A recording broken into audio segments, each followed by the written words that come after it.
There's something about vengeance, whether we're talking about Ahab and the Whale, Aaron Smith and Marley, Obi-Wan and Darth Vader.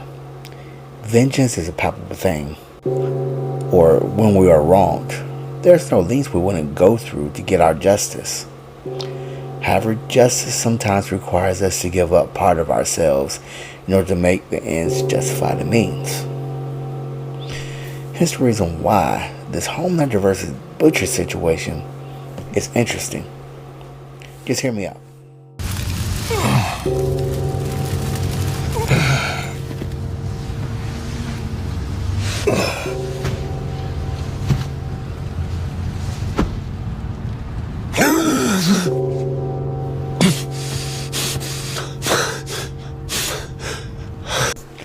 So in this scene, the two are depowered.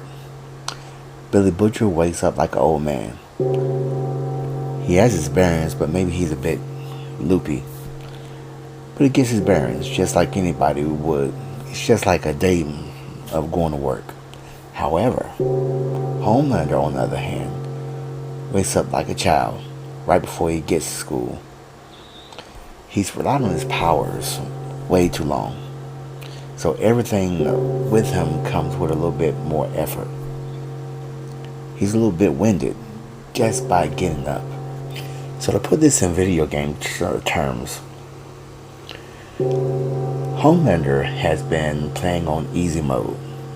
He has all continues. He's going to take whatever type of damage. It's not going to do too much to him. Billy Butcher has been grinding his whole life. He's been a soldier. He's been a CIA agent. He's been in the field for most of his life. So the difference between the two, operating on a normal scale, it's not looking too good for Homelander.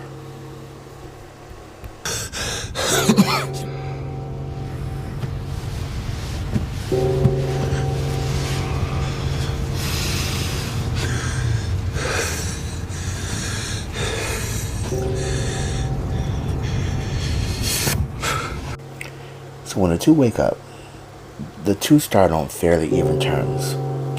Billy used Kimiko as a Hail Mary play. He wasn't even sure if it would work or not. So when the Homelander tried to go in the laser room, he shrunk back a little bit, like, damn, this is gonna hurt.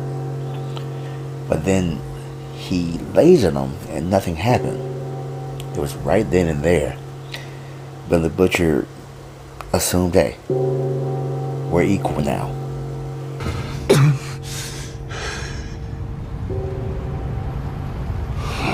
If A-Train was still alive, he would be laughing his tail off, because he told Homelander right before he killed him that he's nothing without his powers. So when facing Butcher in that diabolical smile, Homelander wants none of what Butcher is serving up. He goes through his bag that got nothing in it because he doesn't have any powers. And this sends Homelander into almost a frozen state. He knows Butcher is out for blood, but ain't much that he can do with him because everything he learned has been centered around using his power. And he doesn't have any type of proficient hand-to-hand skill.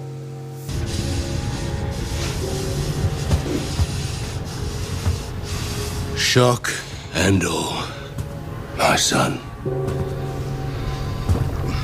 Blood and fucking bone. So Billy Butcher reminds Homelander, we made a promise. Shock and awe, blood and bone, scorched earth. He's his huckleberry. Unfortunately for Homelander, meeting your heroes doesn't mean you're getting away to do the same thing to somebody else. This either you get away or they put you away.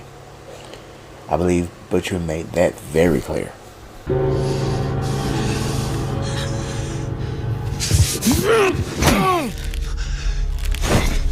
If you've ever had to fight an old man or called yourself threatening an old man, me neither. But you find out real quick that old man's strength is real. I'm saying old folks was once young. And when you see that old man, you never know how many young men that man had to put down they're going to make it to the age that they are now.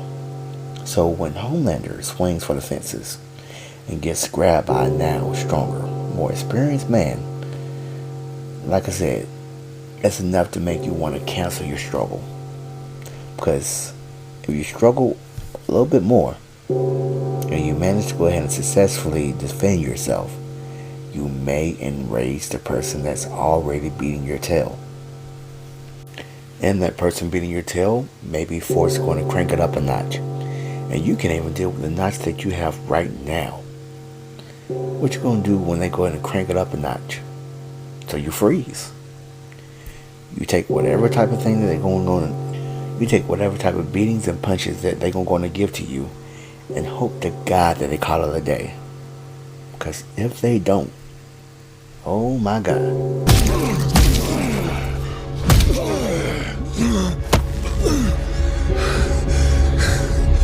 So Billy managed to make a god bleed. Everyone no longer believes in him. Some of them walk away like their least favorite pay-per-view. But at the end of the day, Butcher got his man, and that should count for something. But revenge is a strange thing. Depending on how long or how much you invested in revenge, it could cost you a lot more than the perpetrator could ever pay. Billy ends up sacrificing his life, his time, his health, just to go and end Homelander. But Homelander's life was already miserable. He could never form relationships. He could never get attached. He could never trust anybody. And he was surrounded by sycophants and yes men. And the problem was so deep to the point where he needed Billy Butcher just to get some stimulation in his life. So if you think about it, it's a bit ironic that Butcher is the one to end him. But the two spiral out of control. One put him away from his team to meet his selfish goals. The other sacrificing this team to meet his own selfish needs. The two would be best served by building and finding people and things to bid themselves around. But both felt a compulsive need to destroy people and things around them to vent their rage in their own particular set of circumstances. Unfortunately, the end of one means the other is living on borrowed time, because the two are just tied together. So while one goes through it to seek revenge, the other is living in a hell of their own making. Homelander can't form meaningful relationships. Homelander could never find a consenting mate. Homelander is fickle, because on one point he'll love you to the moon and back. On another, if you disappoint him, he will not just end the relationship, he may erase you from life's lobby. Butcher is cold, brooding. He can laugh and joke with you, but he sees you as disposable. There's absolutely no line he will not cross if it leads him to Homelander. So at the end, even though the two would be better off to let bygones be bygones, the two can't help but to try to get the revenge that will damn them both. So the two cast each other into an early grave.